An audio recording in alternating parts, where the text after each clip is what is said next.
alunos! Hoje, em hormônios vegetais, iremos trabalhar 2 deles, começando pela citocinina. Eu sou da Residência Pedagógica Biologia da Universidade Federal de Uberlândia e Tuiutaba. As citocininas são hormônios vegetais responsáveis pela divisão celular. Então, acredita-se que esses hormônios são produzidos nos meristemas das raízes, folhas e frutos jovens, além de sementes em desenvolvimento. Esses hormônios têm como função atuar no crescimento de gemas laterais e na germinação de sementes, retardar o envelhecimento das folhas, entre outros. O nome citocinina está relacionado com uma das funções que estimula a citocinese, ou divisão celular. Então, a citocinina é um hormônio envolvido na divisão celular. Existem as sintéticas e as naturais. Ela foi descoberta na água de coco. Então, perceberam que se pegasse estaquinhas de planta e colocasse em meio nutritivo, elas se desenvolviam e depois paravam esse desenvolvimento. Aí, então, perceberam que se jogasse essa água de coco nesse meio nutritivo, ela retomava o crescimento. Então, isso indicou que algo de diferente na água de coco.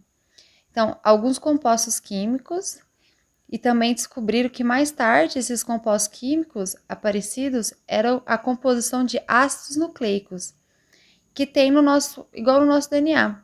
Então, a citocinina, ela é toda purina. Então, agora vamos trabalhar as funções. Então, aumento os níveis de clorofila nas folhas dos vegetais, acelerando a germinação, fazendo com que a planta produza uma maior quantidade de folhas próximas ao meristema apical, reduzindo a dominância apical. As auxinas citocininas têm efeitos contrários. Enquanto a auxina inibe o crescimento das gemas laterais, a citocinina atua induzindo essas gemas a se desenvolverem. E temos o retardando a senescência da planta. Então, as suas funções é a multiplicação celular, a diferenciação de gemas. Então, as gemas começam a se multiplicar e vai desenvolvendo brotos. Evita a senescência. Então, o que é a senescência? É o envelhecimento da planta. Como ela promove a renovação de célula, ela tem essa função nobre de evitar o envelhecimento dos tecidos. A citocinina também é usada para desenvolver plantas em laboratório. Então, pesquisadores verificaram funções da citocinina no desenvolvimento dos vegetais. Ao colocar um pedaço do vegetal em um recipiente contendo todas as substâncias necessárias para o seu desenvolvimento, eles observaram que as células do pedaço cresciam, mas não se dividiam. Porém, quando colocaram a citocinina e a auxina, as células começaram a se dividir e tinham a capacidade até de se diferenciar em órgãos da planta. Então, como a matriz de uma planta que se destaca, por exemplo, o eucalipto, aquele eucalipto ali tá bonito, e eu quero uma plantação dele, pode usar a genética para padronizar. Usando um pedaço do parênquima da planta, coloca em tubos de ensaio com a auxina e a citocinina. O transporte da citocinina para diversas partes do vegetal é feito principalmente pelo xilema. Agora vamos trabalhar o hormônio vegetal ácido abscísico. O ácido abscísico é um hormônio vegetal também conhecido pela sigla ABA. O nome ácido abscísico foi dado a esse hormônio pelo fato de uns acreditarem que ele era o responsável pela abscisão, corte ou queda, das folhas, flores e frutos. Mas atualmente sabemos que o hormônio responsável por esse processo é o etileno. Esse fito-hormônio, diferente da auxina e da citosina, possui uma característica inibitória no que diz respeito ao crescimento. E ele é responsável por cessar o crescimento de algumas plantas em determinadas épocas do ano. Isso, sem dúvida, é fundamental para que uma espécie consiga se estabelecer em ambientes com climas extremos. Esse hormônio sempre entra em ação quando o vegetal se encontra em situações adversas, como por exemplo, o inverno e estações muito secas. Então, o nome abscísico é relativo à abscisão, que nada mais do que a queda foliar. Quando foi descoberto, achavam que estavam relacionados à queda, e isso era errado.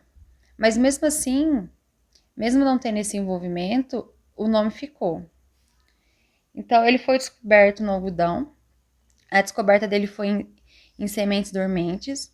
O pesquisador que descobriu que algumas sementes que eram lavadas removiam algum composto químico que facilitava a sua germinação.